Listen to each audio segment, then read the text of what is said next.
उत्तराखंड में कुमाऊं और गढ़वाल की भव्य संस्कृति का अनोखा संगम देखने को मिलता है।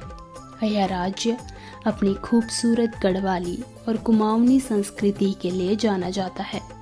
विभिन्न परंपराएं, धर्म, मेले, त्योहार, लोक नृत्य, संगीत ही उन्हें स्पष्ट रूप से अलग करते हैं। उत्तराखंडी गीतों के प्रति भी हर पहाड़ी के दिल में यह लगाव दिखाई देता है। इतना ही नहीं, इन पहाड़ी लोक गीतों के सुर इतने मीठे और आकर्षक होते हैं कि इसे सुनने वाला हर कोई झूमने लगता है।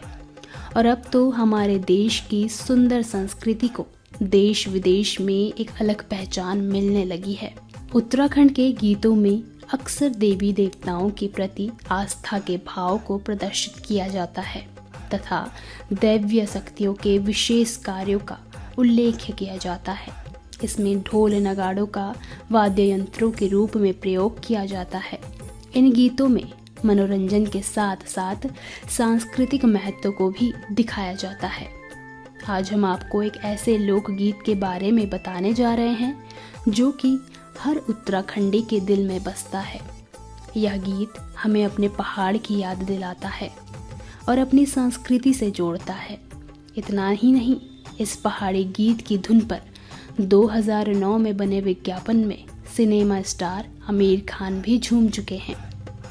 हम बात कर रहे हैं हर उत्तराखंडी की जुबान पर रहने वाला बेड़ू पाको बारामासा गीत की, जो घर में होने वाले समारोह की शान है, जिसके बजने के बाद अपने आप ही पैर थिरकने लगते हैं। आइए इस गीत से जुड़े कुछ जानकारी जान लेते हैं। बेड़ू पाको बारामासा गीत के रचयिता स्वर्गीय विजेंद्र लाल शाह और स्वर्गीय मोहन उप्रेती हैं।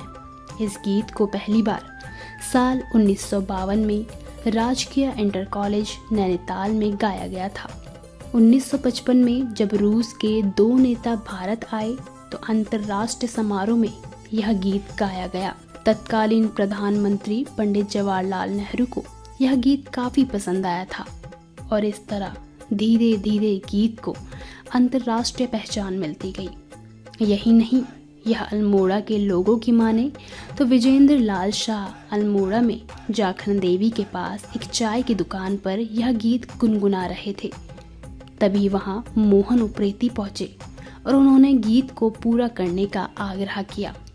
यह कुमाऊनी लोकगीत था, लेकिन गढ़वाल में यह गीत काफ़ी प्रसिद्ध हुआ। जब इस गीत को लोक गायक स्वर्गीय गोपाल बाबू गोस्वामी ने अपनी आवाज़ दी तो यह गीत और लोकप्रिय हो गया। इस गीत में बेड़ू फल की विशेषताएं बताई गई हैं।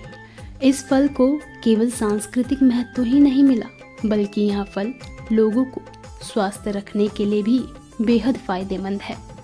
इस गाने के जरिए बताया गया है कि बेड़ू का फल साल के सबसे बड़े महीने में यानी जून और जुलाई में पकता है।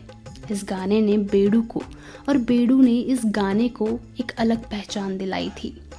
पीएम मोदी ने अपने मन की बात में बेड़ू फल का जिक्र किया था।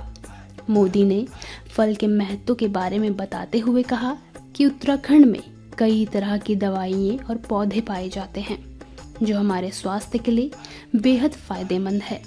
उनमें से एक फल है बेड़ू। इसे हिमालयन अंजीर के रूप में भी जाना जाता है। पीएम मोदी ने कहा कि इस फल में खनिज और विटामिन काफ़ी मात्रा में पाए जाते हैं। लोग इसका सेवन न केवल फल के रूप में करते हैं, बल्कि इसका उपयोग कई रोगों के उपचार में भी किया जाता है। उत्तराखंड में कुमाऊं और गढ़वाल की भव्य संस्कृति अब सिर्फ उत्तराखंड तक सीमित नहीं है। यहाँ की संस्कृति, लोकगीत, नृत्य अब पूरे देश में फैल रही है।